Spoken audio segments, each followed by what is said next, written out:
What is going on, my YouTube friends, my Patreon friends, and my breezy friends? It's been a minute, man. It has been a minute. My bad. Our friend Jalissa sent me a Patreon request for Chris Brown passing time. And this is just audio. It's not like a visualizer or anything. But it's on his account, man. He got almost like 30 million views. Views, subscribers. That is wild, man. All right, let's jump into this. I've been chatting already long enough, and it's been too long since I've done this. So let's do this. Let's jump in.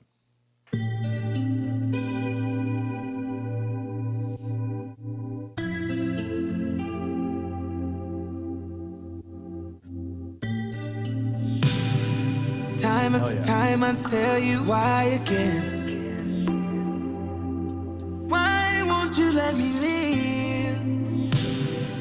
Fucking up more than the bag, you fucking up friends. If I told you the whole truth, would you lie? In my heart. Hey, hold on. That kick drum and that snare drum is something to be admired on its own. I'm not even paying attention to the rest of the song because I'm loving that. I'm just appreciating that. Why won't you let me live? Fucking up more than the bag, you fucking up friends. If I told you the whole truth, would you lie?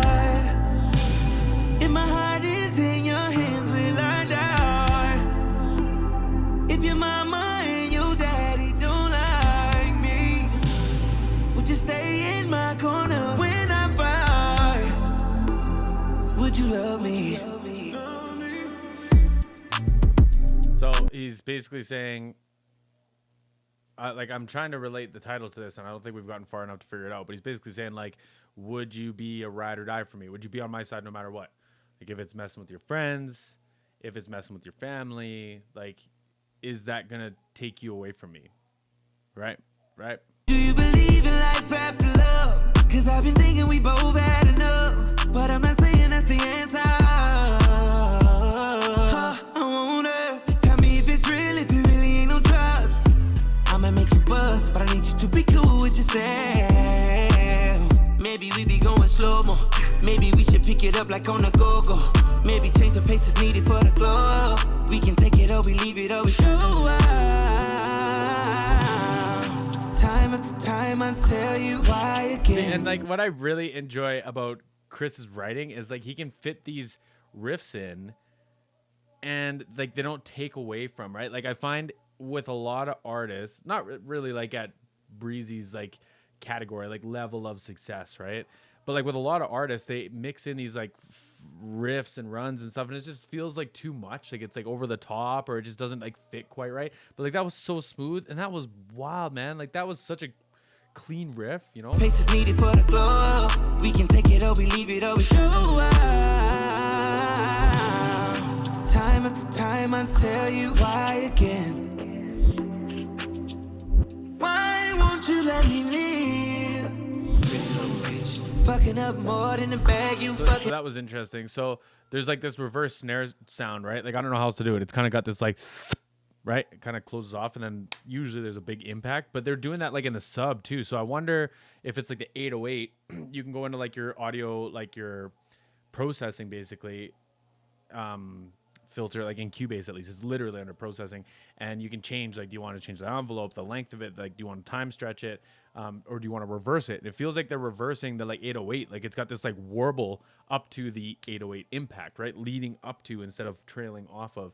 And I wonder if they just like took that, like the impact with the trail, flipped it around and let it build up to either nothing or to the 808 hit. Interesting.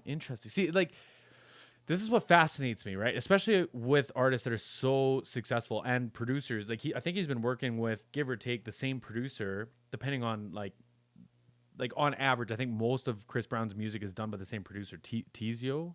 Is that his name? For the most part, like aside from maybe like a couple singles or a couple features and stuff like that. But it's interesting to me to see the creative decisions that get mixed into things like the track, right?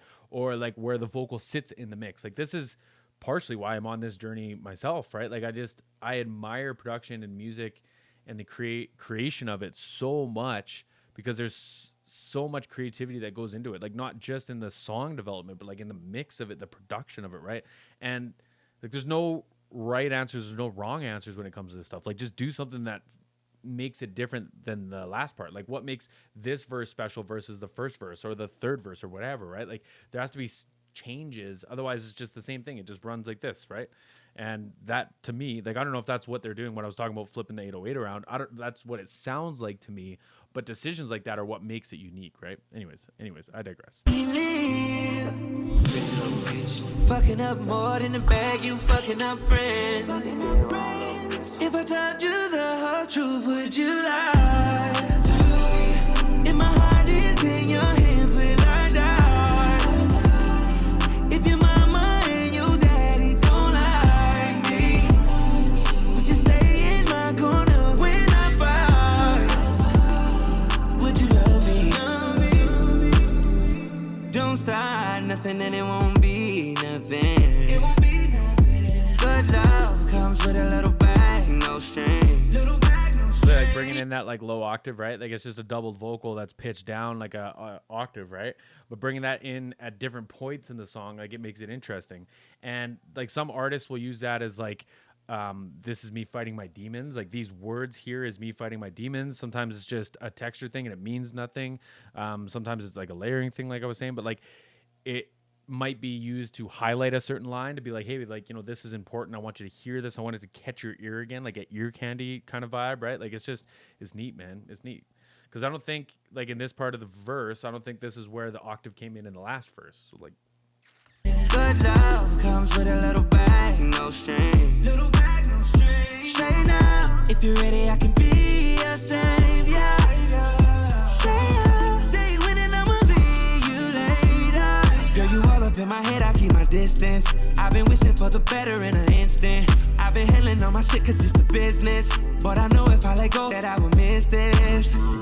Miss this. Time after time I tell you why again. Why won't you let me live? Fucking up more than the bag, you fucking up friends.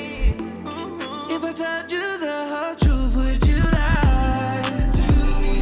If my heart is in your hands, will I die? If your mama and your daddy don't like me, would you stay in my corner when I fall? Would you love me? wicked beat.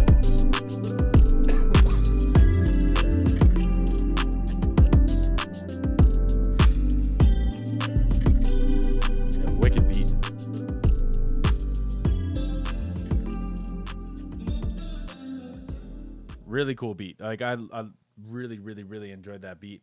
I really enjoy the like creative decisions that went into like the song creation of this too, right? Like, I just think that's so interesting. And like, one thing that like you can always bank on Chris Brown doing is like, he starts off with, you know, it's like lead vocal and some like really wide kind of like call and answer vocals and stuff, but like as the song progresses, it's like more and more vocals, right? And it's neat that he hasn't put himself in like a box where it just becomes more and more intricate vocals, because I would even venture to say that the vocals in the transition from the first chorus to the first verse to the first chorus or hook, like that was probably the most intricate vocal line that we got. We got like an ad lib at the end that was, you know, like it had some like riffy kind of action to it, but it still was like growing and growing. It's like there's more and more vocals as we progress through the song, but that doesn't always mean more intricate vocals, right? Like, it's neat, man. It's neat. It's clever ear candy. It's clever songwriting, right? And I mean, dude writes like 1 million songs a year, so like he's obviously gonna be good at it, right? He wouldn't have 30 million subscribers if it was piss poor songwriting. So it's just like, I just love diving into that side of it and just like appreciating the different decisions that were made along the way to get us to the final product, right? Anyways, I'm gonna die on that hill. Listen, I appreciate y'all. It's the holiday season. Thank you so much for hanging out with me. Thank you for the request. And what else? Take care of yourselves, y'all. I'll see you on the next one.